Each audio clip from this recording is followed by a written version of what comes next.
सोचिए, क्या होगा अगर 2026 में दुनिया की दो बड़ी ताकतें अमेरिका और ईरान एक बड़े युद्ध के मुहाने पर आ खड़ी हों।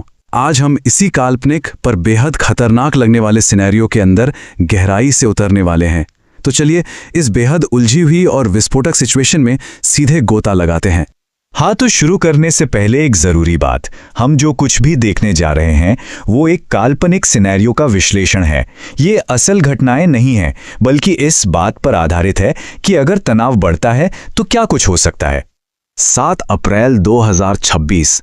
जरा सोचिए, दुनिया के सबसे ताकतवर इंसान के मुंह से ये चौंकाने वाला बयान सुनना। इस एक लाइन ने पूरी दुनिया को सकते में डाल दिया। हर कोई यही सोच रहा था कि क्या ये एक न्यूक्लियर वॉर का सिग्नल है। संकट के इस चरम पल ने ही सब कुछ बदल कर रख दिया। तो सवाल ये उठता है कि भाई हम यहां तक पहुंचे कैसे? ये अल्टीमेटम कोई रातों रात नहीं दिया गया था। चलिए थोड़ा पीछे चलते हैं और देखते हैं कि वो कौन सी घटनाएं थीं जो इस खतरनाक मोड़ तक ले आईं। तो देखिए, कहानी शुरू होती है 28 फरवरी से। फिर कुछ ही हफ्तों में 21 मार्च को ईरान की नटांज न्यूक्लियर फैसिलिटी पर एक बहुत बड़ा हमला होता है। इसके बाद 3 अप्रैल को एक अमेरिकी जेट को मार गिराया जाता है, जिसने आग में घी डालने का काम किया। और आखिरकार 7 अप्रैल को वो फाइनल डेडलाइन दे दी जाती है। हर एक घटना पिछले वाले डोमिनो को गिरा रही थी और हमें तबाही के और करीब ले जा रही थी। अब इस सब में जो बात सच में दिल को लगती है वो है इसका इंसानी पहलू। पहले 50 दिनों में ही 4000 से ज्यादा जानें जा चुकी थीं। ये किसी छोटे शहर की पूरी आबादी के बराबर है। और ये सिर्फ नंबर नहीं है, या हजारों तबाह हुए परिवार हैं, लाखों बेघर हुए लोग हैं। ये वो असली दिल दहला देने वाली कीमत है जो सियासी दांव-पेच के पीछे चुकानी पड़ती है। और इससे पता चलता है कि डिप्लोमेसी कितनी पर्सनल और आक्रामक हो चुकी थी। डिप्लोमेसी में ऐसी भाषा सोची भी नहीं जा सकती। इससे यह भी दिखता है कि ये पूरा मामला कितना ज्यादा अनप्रेडिक्टेबल हो गया था, जहां सोशल मीडिया की पोस्ट्स जंग की धमकियां बन गई थीं। एक ऐसा ट्वीट जो सच में दुनिया को आग लगा सकता था। अब आता है वो पल जो इस पूरे संघर्ष का टर्निंग पॉइंट था।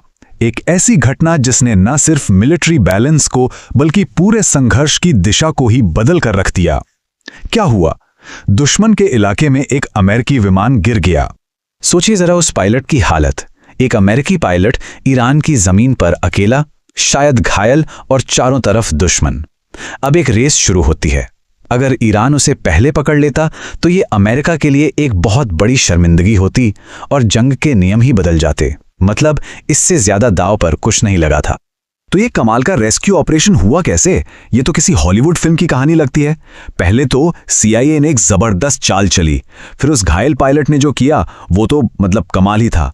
7000 फीट की चढ़ाई की और सिर्फ 3 शब्दों का एक कोडेड मैसेज भेजा। और आखिर में अमेरिका की सबसे खास फोर्सेस को एक ऐतिहासिक बचाव के लिए भेजा गया। तो बचाव तो हो गया, लेकिन किस कीमत पर? सरकार ने तो इसे एक जबरदस्त जीत बताया। सब कंट्रोल में है, कोई नुकसान नहीं हुआ। लेकिन असलियत कुछ और ही थी। ये स्लाइड दिखाती है कि जमीनी हकीकत और जनता को बताई गई कहानी में कितना बड़ा फर्क था। ये सिर्फ गोलियों और बमों की लड़ाई नहीं थी, ये एक तरह से सच और झूठ की भी लड़ाई थी। और ठीक जब ऐसा लगा कि अब तो सब कुछ खत्म, एक बड़ा युद्ध होकर रहेगा, तभी कुछ ऐसा हुआ जिसकी किसी को उम्मीद नहीं थी। तबाही के किनारे से डिप्लोमेसी ने एक रास्ता खोज निकाला और दुनिया ने राहत की सांस ली। घड़ी की सुई तेजी से घूम रही थी। ट्रंप की डेडलाइन खत्म होने में सिर्फ 90 मिनट बचे थे, सिर्फ 90 मिनट। और तभी पाकिस्तान की मध्यस्थता से एक डील हो गई और 2 हफ्ते के सीज फायर पर सहमति बन गई। ये एक चौंकाने वाला मोड़ था जिसने उस वक्त के लिए तबाही को टाल दिया। लेकिन ये शांति बहुत ही नाजुक थी। अभी तो समझौते की स्याही सूखी भी नहीं थी कि 24 घंटे के अंदर ही इजराइल ने लेबनान पर जोरदार बमबारी कर दी, ये कहते हुए कि लेबनान तो इस डील का हिस्सा ही नहीं था। इस बात ने तुरंत कंफ्यूजन और शक पैदा कर दिया और पूरा समझौता ही खतरे में पड़ गया। इस सीजफायर से एक उम्मीद जगी थी कि शायद बातचीत से हल निकल आए, पर यह उम्मीद बहुत जल्दी टूट गई और संघर्ष ने एक नया और शायद और भी खतरनाक रूप ले लिया, इकोनॉमिक वॉरफेयर का। तो बातचीत की टेबल पर ईरान ने अपनी मांगें रखीं, वो चाहते थे कि वो सारे बैन हटाए जाएं जिनसे उनकी अर्थव्यवस्था का दम घुट रहा था। वो हॉर्मुज़ स्ट्रेट, जो एक बहुत अहम ट्रेड रूट है, उस पर कंट्रोल चाहते थे और अपने न्यूक्लियर प्रोग्राम को जारी रखने का अधिकार भी। ये उनकी मेन शर्तें थी। और यहीं आकर सारी बात अटक गई। मुद्दा था न्यूक्लियर प्रोग्राम। अमेरिका चाहता था कि ईरान अपना पूरा प्रोग्राम ही बंद कर दे। दूसरी तरफ ईरान सिर्फ 5 साल के लिए उसे रोकने को तैयार था।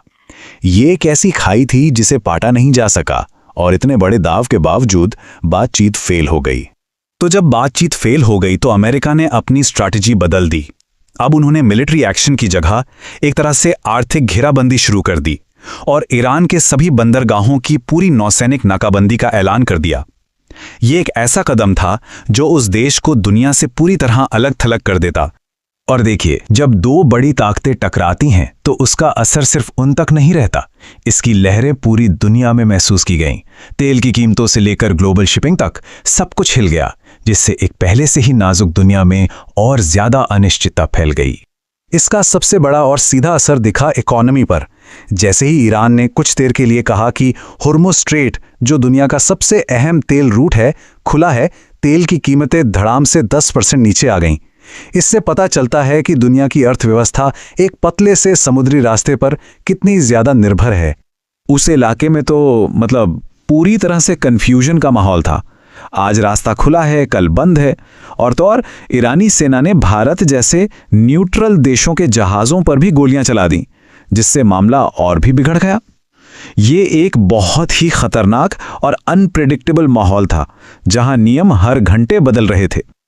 और अब जैसे ही ये 2 हफ्ते का सीज फायर खत्म होने को है, हमारे सामने कई बड़े सवाल खड़े हैं। क्या कोई पक्की डील हो पाएगी? और अगर हो भी गई तो क्या इजराइल जैसे दूसरे बड़े देश इसे मानेंगे? दुनिया एक और बड़ी जंग की तरफ बढ़ रही है या डिप्लोमेसी का कोई रास्ता निकलेगा? इसका जवाब तो सिर्फ वक्त ही देगा।